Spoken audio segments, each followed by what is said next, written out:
paz e o amor do Divino Mestre Jesus permaneça entre nós, em nossos corações, com a presença e a permissão da direção espiritual da nossa casa. Nós iniciamos mais uma reunião da noite de hoje.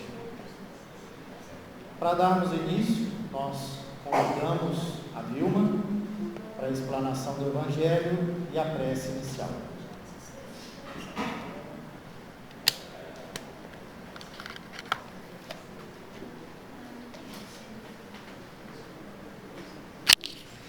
Vilma,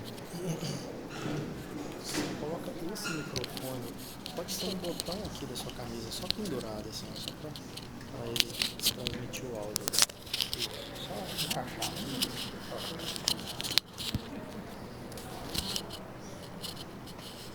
Vai cair, não?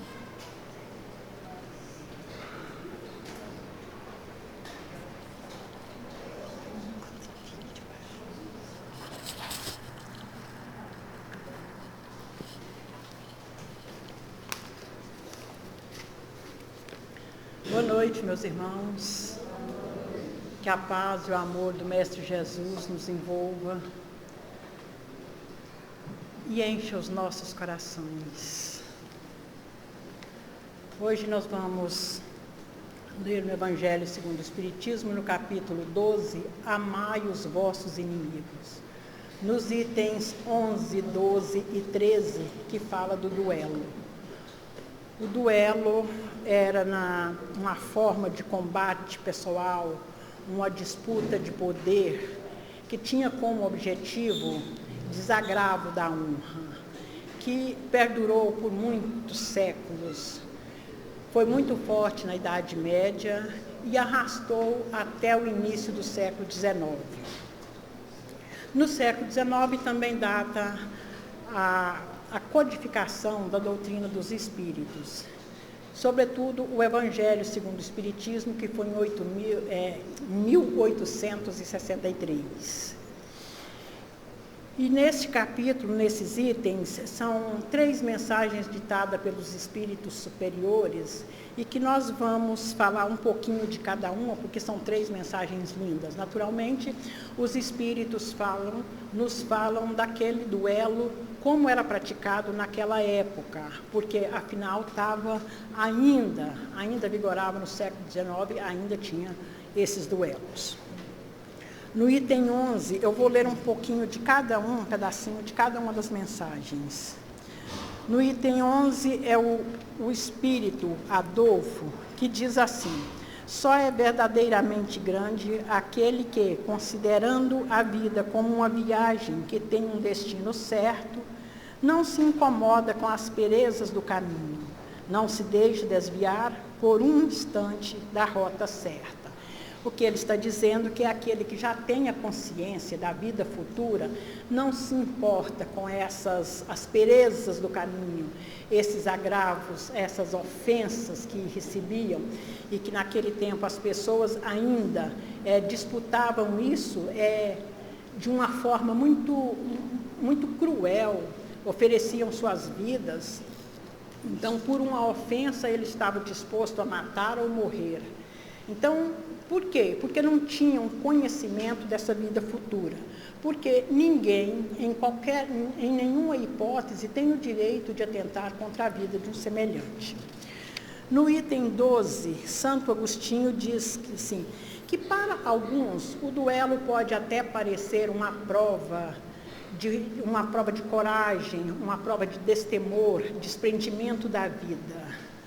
Mas a vida não nos pertence, nós não temos direito de dispor. Então, nem mesmo desprezar a vida nós podemos, ninguém tem esse direito. Então, ele diz assim: o duelo pode parecer, sem dúvida, em certos casos, uma prova de coragem física e de menosprezo pela vida, mas é incontestavelmente uma prova de covardia moral, como no suicídio. O suicida não tem coragem de enfrentar as vicissitudes da vida. O duelista não a tem para suportar as ofensas. Então, o duelo, ele encerra um suicídio. Porque mesmo aquele que sucumbe no duelo, pode dizer assim, mas foi a espada do outro que o feriu, então foi o outro que matou. Mas antes disso, ele dispôs, ele entregou a sua vida a esse risco. Então, foi uma coisa que ele decidiu, que ele fez premeditadamente, ele se preparou para isso. Então, há suicídio sim, também no duelo. E no item 13, que é um espírito protetor, ele diz assim: o duelo é um estúpido amor próprio, tola vaidade e louco orgulho. Quando sereis substituídos pela caridade cristã, pelo amor do próximo e a humildade de que o Cristo nos deu o exemplo e o ensino. Porque não é suficiente proibir o mal, prescrever o bem. É necessário que o princípio do bem e o horror do mal estejam no coração dos homens, com muita assertividade, porque não adianta prescrever, estabelecer normas de conduta proibindo o mal. Isso é um sentimento que tem que nascer no coração dos homens. Aquele que já tem essa conquista do bem, esse sentimento de fazer o bem pelo bem, então ele já não tem mais o desejo de praticar o mal.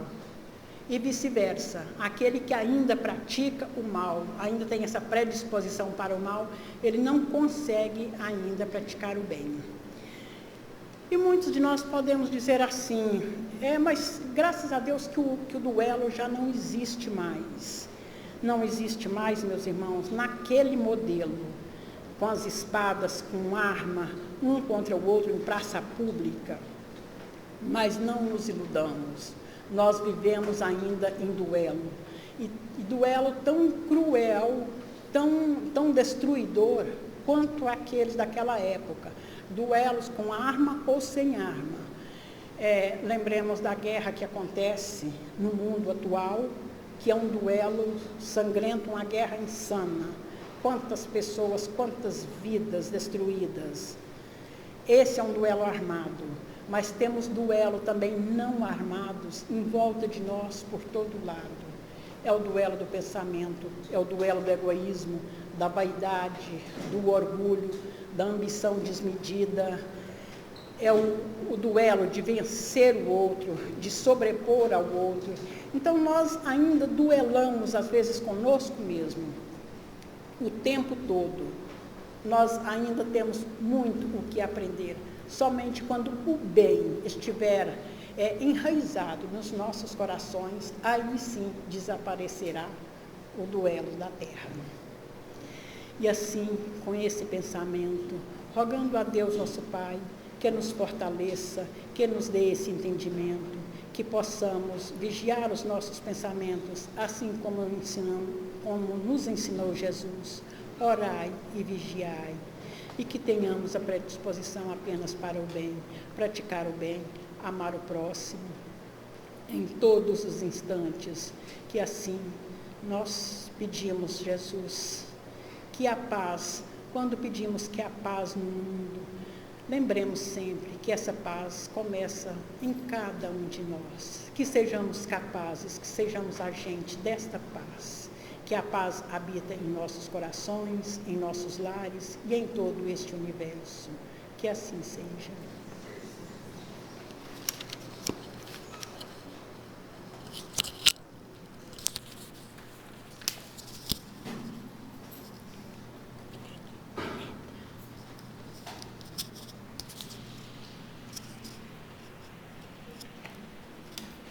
Aos nossos irmãos que vêm a primeira vez à nossa casa, sintam-se também abraçados, acolhidos. E qualquer dúvida que tiverem em relação à programação, às atividades da nossa casa, estamos à disposição para esclarecermos. Saudamos também os nossos irmãos conectados através do canal do YouTube. Que Deus os abençoe hoje e sempre.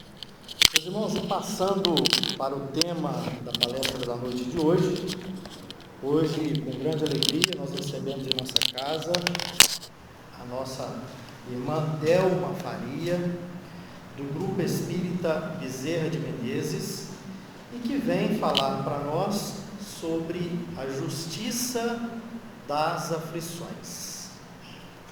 Delma, seja bem-vinda, que Jesus te abençoe.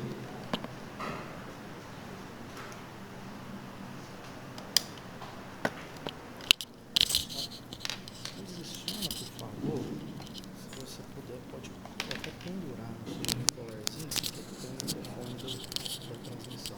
Como é que eu posso colocar? Só deixar esse microfone mais próximo. Pode pendurar no seu colarzinho. Pode pôr aqui? Isso. Será que vai ficar? Boa noite, meus irmãos. Que a paz de Jesus esteja com todos nós. Como nosso irmão disse, nós vamos conversar um pouco sobre a justiça das aflições. As aflições, todos nós temos muita experiência, né? Então, vamos conversar um pouquinho sobre a justiça das aflições. Essa lição se encontra no Evangelho, capítulo 5, Bem-aventurados os aflitos, no item 3. Antes de começarmos a refletir um pouco sobre esse assunto, nós gostaríamos de lembrar com os irmãos uma mensagem intitulada Ceitil por Ceitil. Está anotada no livro Vozes do Grande Além, psicografia de Chico Xavier. É uma mensagem que foi trazida em 1955 pelo espírito Valéria. Então, ela traz um testemunho de vida. Então, ela diz que era uma pessoa de vida simples, mas era uma pessoa extremamente feliz. Morava no campo, casada, mãe de 4 filhos, até que um dia ela recebeu o diagnóstico de hanseníase, que é a lepra. E quando ela contou para o esposo e para os filhos esse diagnóstico da hanseníase, imediatamente o marido a colocou numa palhoça, lá no meio da mata, vendeu a casa, a fazenda que eles moravam, e o marido e os filhos mudaram de cidade, deixando Valéria sozinha no meio do mato, nessa palhoça, sem nem um pouco de conforto. Ela disse que por 10 anos consecutivos, ela sofreu muita dor, muito frio, esmolava o pão para comer, e em meio a muito sofrimento, ela diz que as únicas companhias que ela tinha eram as moscas varejeiras e as formigas. Até que num dado momento, com o estágio avançado da doença, começaram a abrir as feridas. E aí começam a ocorrer as mutilações nos dedos das mãos, dos pés. E ela narra então que não conseguia mais ficar de pé. E aí ela ficou só deitada. E nessa fase dela ficar deitada, ela começou a passar fome, passar sede, frio. Então ela sentia muito abandono, muita saudade do esposo e dos filhos. Se sentia em profundo abandono, em profunda solidão. Até que certo dia ela estava orando a Deus e questionando a Deus por que ela estava passando por aquele sofrimento. Será que não seria uma injustiça divina? E todos nós, né, meus irmãos, quando passamos pelos pedaços difíceis na nossa vida, nós também questionamos. No item 3 desse capítulo 5, Bem-aventurados os aflitos, os Espíritos esclarecem que se nós acreditamos num Pai que é justo e que é bom, tudo o que Deus faz é justo e bom. Então Deus não nos conduziria pelas mãos da injustiça aqui nessa terra. Mas ainda assim nós questionamos, por que eu sofro? Por que eu estou passando por essa aflição? E foi só com o advento da doutrina espírita, no ano de 1857, que nós tivemos acesso a uma resposta muito lógica para esse questionamento. Mas foi uma resposta tão estarrecedora que até hoje nós temos dificuldade de assimilar. Os Espíritos esclarecem que nós somos os responsáveis pelas aflições que nós enfrentamos. Nós somos os únicos responsáveis pelos sofrimentos que nós vivemos. Que eles são frutos da nossa imperfeição, porque ainda usamos inadequadamente o nosso livre-arbítrio. Então, ao contrário do que muito de nós pensamos, nós não estamos reencarnados para sofrer. Nós estamos reencarnados para aprender a amar. O nosso propósito aqui na Terra é o nosso aprimoramento espiritual. E ele se dá pelo exercício do amor. Foi por isso que nosso Senhor Jesus Cristo esteve conosco, para nos ensinar o amor. E ele nos deixou esse mandamento: amar a Deus sobre todas as coisas e ao próximo como a si mesmo. Se nós nos esforçarmos para viver esse mandamento, nenhum de nós enfrenta aflições nessa vida. Mas se estamos aqui para aprender a amar, por que nós sofremos? Se estamos aqui para aprender a amar, por que nós nos deparamos com a dor ao longo da nossa existência? Então, permitam os irmãos voltarmos para a história da Valéria, para a sua narrativa. Então, ela diz que por conta das mutilações nos dedos dos pés, ela não conseguia mais ficar de pé. Então, ela começou a aguardar a morte deitada. Então, ela disse que numa noite, depois de muitos padecimentos, ela estava sentindo uma febre muito forte, muito alta, e ela, em meio às suas orações, disse que começou a dormir, a ter um pesadelo, e ela viu uma senhora muito bem vestida, né, uma mulher muito rica, muito bem vestida, numa cidade espanhola.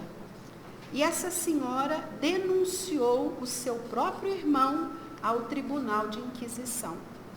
Então, os guardas da Inquisição foram dentro da casa desse senhor e arrancaram esse senhor dos braços da sua esposa e dos seus filhos e o trancaram na prisão. Mas essa senhora não ficou satisfeita. Pediu que ele fosse queimado vivo. E assim foi feito.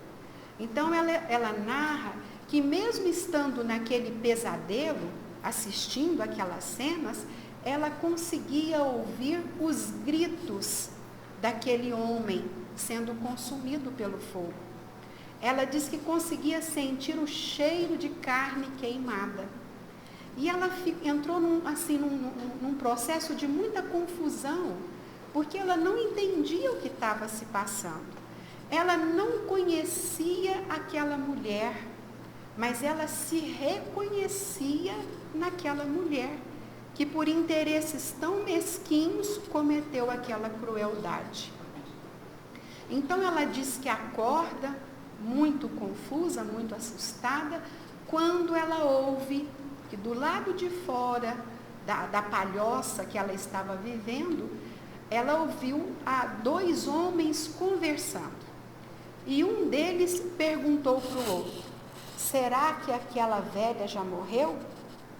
E o outro respondeu: eu não sei, você vai entrar lá dentro para ver?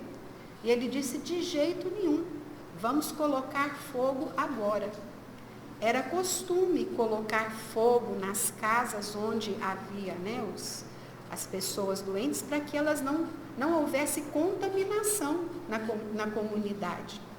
Então, quando ela ouve que aqueles dois homens vão colocar fogo na palhoça que ela vivia, ela disse que começa a gritar. Mas ela estava tão fraca que a voz não saía. Então ela disse que imediatamente toda aquela casa, né, aquele casebre, começa a pegar fogo.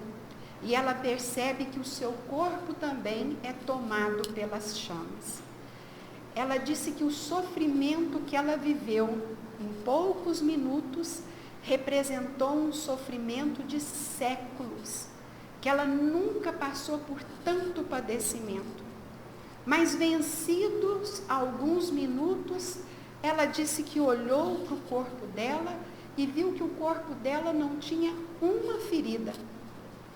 Olhou para as mãos e as mãos estavam reconstituídas.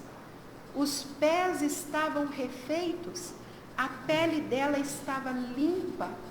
E ela sentiu um alívio na consciência, porque ela sabia que naquele momento, todo aquele sofrimento de mais de 10 anos consecutivos, ali estava encerrado. Então ela percebeu que mãos espirituais lhe eram estendidas para socorrê-la. E ela disse que foi tomada por uma gratidão imensa. Então ela caiu de joelhos e agradeceu a Deus a oportunidade das feridas no corpo e do fogo regenerador. A mensagem é belíssima e eu recomendo a todos os irmãos que leiam esse depoimento de Valéria, no livro Vozes do Grande Além, a lição Ceitil por Ceitil. O que Valéria expõe nesse depoimento é o que os Espíritos nos esclarecem. Nenhum de nós lesa o outro sem lesar a si mesmo. Nenhum de nós prejudica alguém sem prejudicar a si mesmo. No momento em que estamos cometendo mal, no momento que estamos praticando mal, no exato momento, a culpa se instala na nossa consciência. Isso significa que as aflições se instalam na nossa consciência. E elas são proporcionais ao mal que nós praticamos.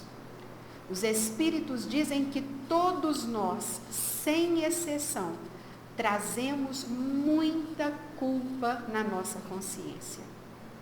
André Luiz, no livro Ação e Reação, na lição 18, relata um caso curioso de um espírito que trazia uma culpa por um mal praticado há 500 anos atrás.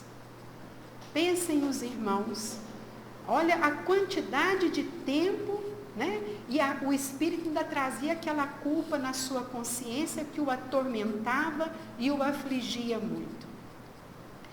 Então, meus irmãos, fazer o mal não dói. Ninguém que faz o mal sente dor. Se nós voltarmos ao depoimento de Valéria, quando ela manda, né, prender o irmão dela, tirando-o da convivência da família, ela não faz menção a nenhum tipo de dor. Ela também não diz que sente dor quando manda o irmão para a prisão e manda que ele seja queimado vivo. Quando é que Valéria vai começar a sentir dor? Quando ela começa a viver em si o mal que ela praticou contra o irmão. Então, por que Deus permite que nós passemos por aflições na nossa vida?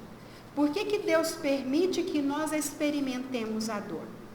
Para que nós conheçamos o mal que nós praticamos.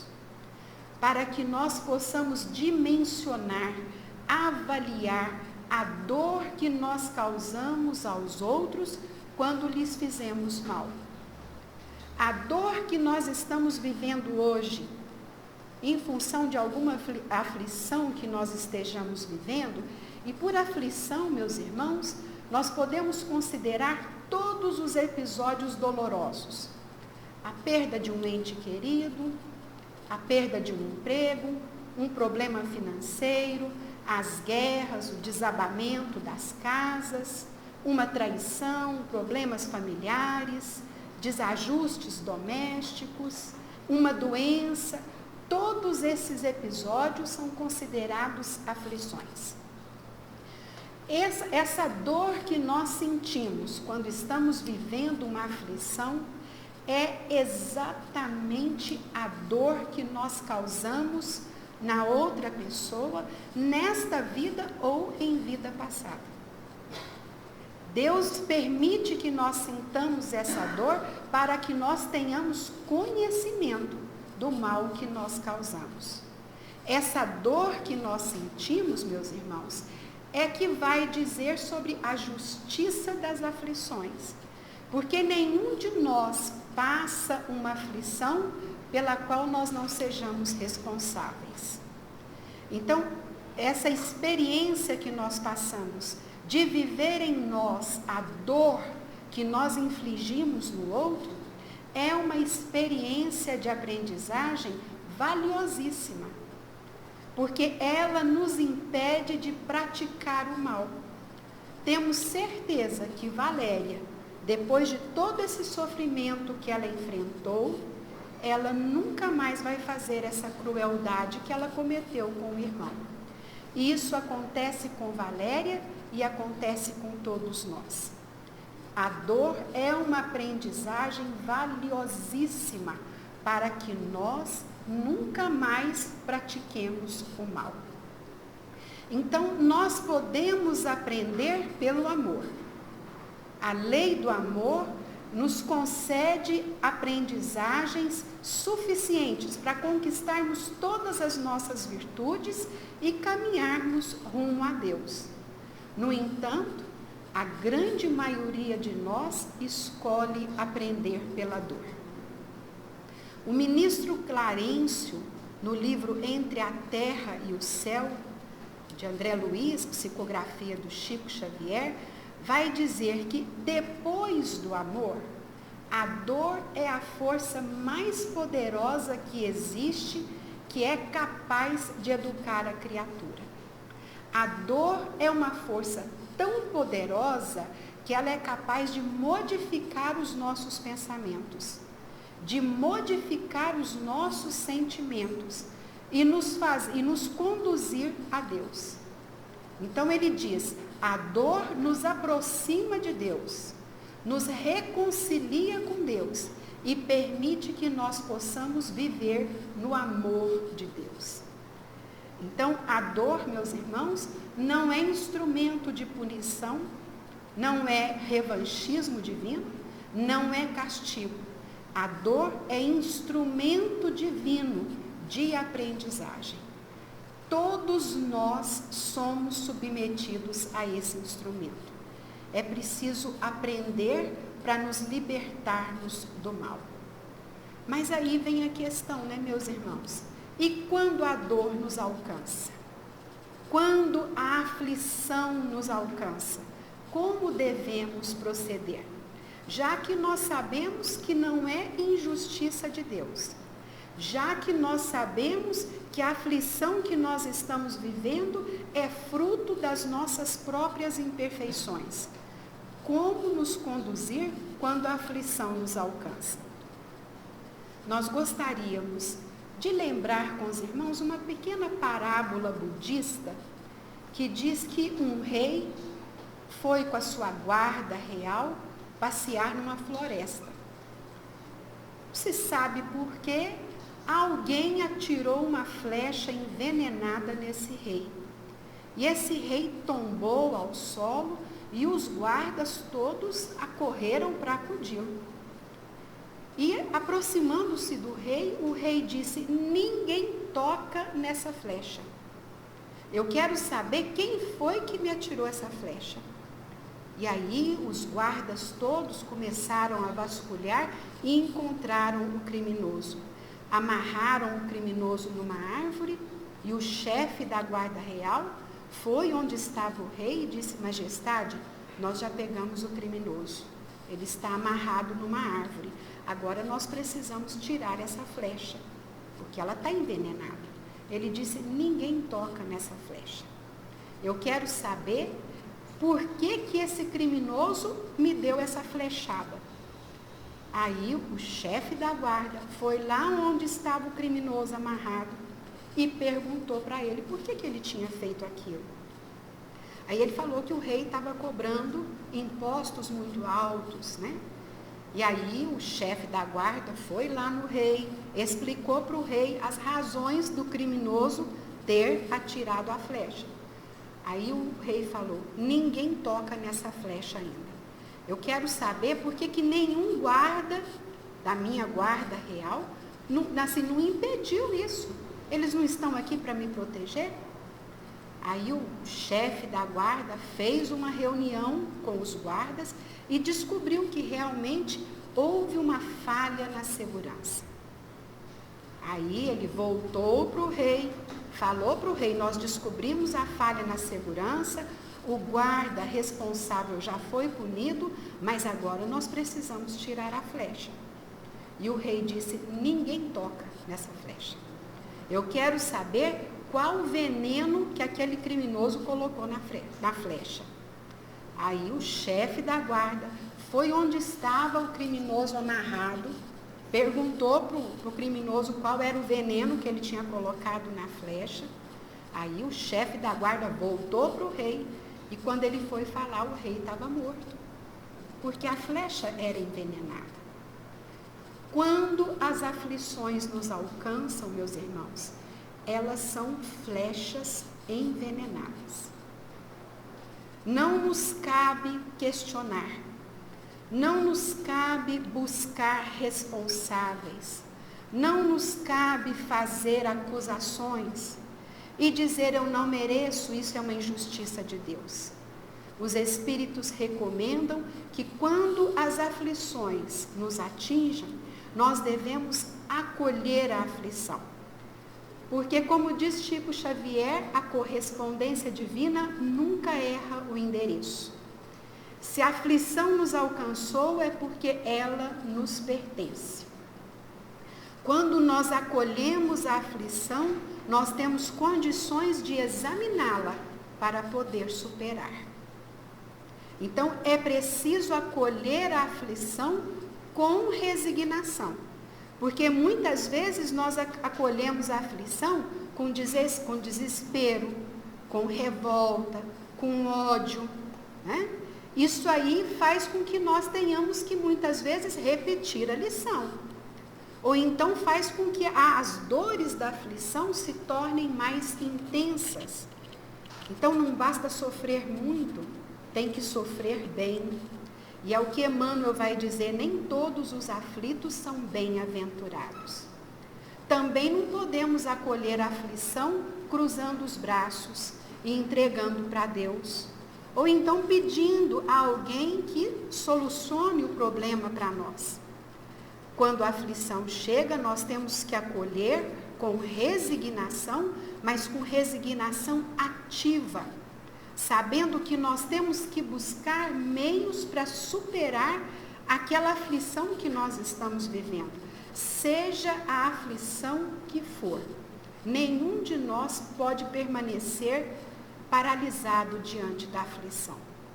Mas os Espíritos recomendam também a oração.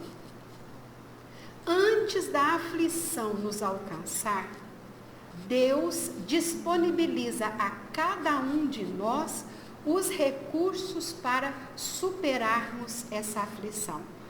Porque Deus é um Pai de misericórdia.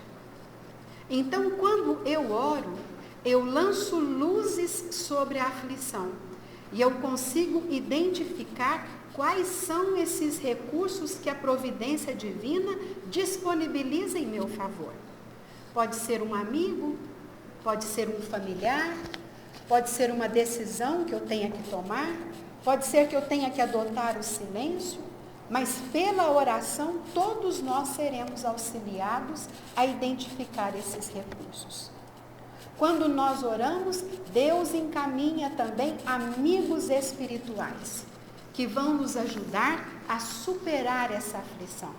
Porque nenhum de nós está só no momento da aflição. Quando oramos, Deus encaminha a todos nós amigos espirituais, que vão nos fortalecer, vão nos trazer bênçãos de ânimo, de esperança e de coragem, que é tudo que nós necessitamos para superar os nossos momentos difíceis. Chico Xavier, num programa de entrevistas, vai dizer que a prática no bem é um recurso valiosíssimo para superarmos as dificuldades. Ele diz que a pessoa que mais se queixa das aflições, dos sofrimentos, são as pessoas que têm muito tempo ocioso. Então, que nós devemos ocupar o tempo, ainda que estejamos em aflição, fazendo bem aos outros. Que as lágrimas que nós secamos nos olhos dos outros são lágrimas que nós impedimos que caiam no nosso próprio rosto. Então ele diz que a prática do bem é um recurso extraordinário, porque ela é capaz de alterar as nossas aflições, tanto qualitativamente quanto quantitativamente. Porque, recordemos Pedro, o amor cobre a multidão de pecados. Quando eu faço bem, eu esqueço de mim para me lembrar do outro. E esse socorro que eu presto ao outro, eu encontro forças e possibilidades para alterar as aflições que estavam previstas e até mesmo para superar aquelas que eu estou vivendo. E finalmente Chico Xavier vai dizer nesse mesmo programa de entrevistas que nós precisamos ter paciência. Não há uma aflição, não há um problema nesse mundo, um desafio que nós enfrentemos que não seja superado pela paciência. E ele mesmo, certa vez, passando por um momento muito tormentoso na sua vida, buscou Emmanuel, o seu mentor espiritual, e pediu a Emmanuel que buscasse em Maria, a mãe de nosso Senhor, uma orientação para que ele pudesse superar aquela angústia que ele estava vivendo.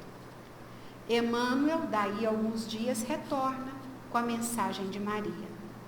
E aí Emmanuel diz a Chico, eu trouxe a mensagem de Maria. E aí Chico diz, espera aí que eu vou pegar lápis e papel. E aí Emmanuel disse para ele, ela pediu para te avisar que isto também vai passar. E ele disse, só isso? E Emmanuel disse, ela pediu para te avisar que isto também vai passar. Ponto final. Chico Xavier disse que naquele momento ele não entendeu a mensagem de Maria. Mas com o passar do tempo, ele disse que foi a melhor orientação que ele recebeu para resolver aquela situação conflituosa que ele estava vivendo. A resposta que Maria traz ao Chico, meus irmãos, não é uma resposta filosófica, não é uma resposta religiosa, é uma orientação de ordem prática que qualquer um de nós pode colocar em prática na sua vida. Temos que ter essa consciência que os momentos de aflição vão passar e os momentos bons também passarão. Essa mensagem é extremamente consoladora para todos nós, extremamente abençoada. E é pedindo a Deus, meus irmãos, que Ele nos conceda força e coragem para vencer as nossas próprias aflições, nós pedimos licença aos irmãos para encerrarmos o nosso estudo lendo uma mensagem do Espírito Meimei, psicografia de Chico Xavier. Uma mensagem intitulada Confia Sempre. Ela inicia dizendo assim: não percas a tua fé entre as sombras do mundo. Ainda que os teus pés estejam sangrando, segue para a frente, erguendo a tua fé por luz celeste acima de ti mesmo. Crê e trabalha. Esforça-te no bem e espera com paciência. Tudo passa e tudo se renova na terra, mas o que vem do céu permanecerá. De todos os infelizes, os mais desditosos são os que perderam a confiança em Deus e em si mesmo, porque o maior infortúnio é sofrer a privação da fé e prosseguir vivendo. Eleva, pois, o teu olhar e caminha. Hoje é possível que a tempestade te amarfanhe o coração, aguilhoando-te com aflição ou ameaçando-te com a morte. Não te esqueças, porém, de que amanhã será outro dia. Que Jesus nos abençoe.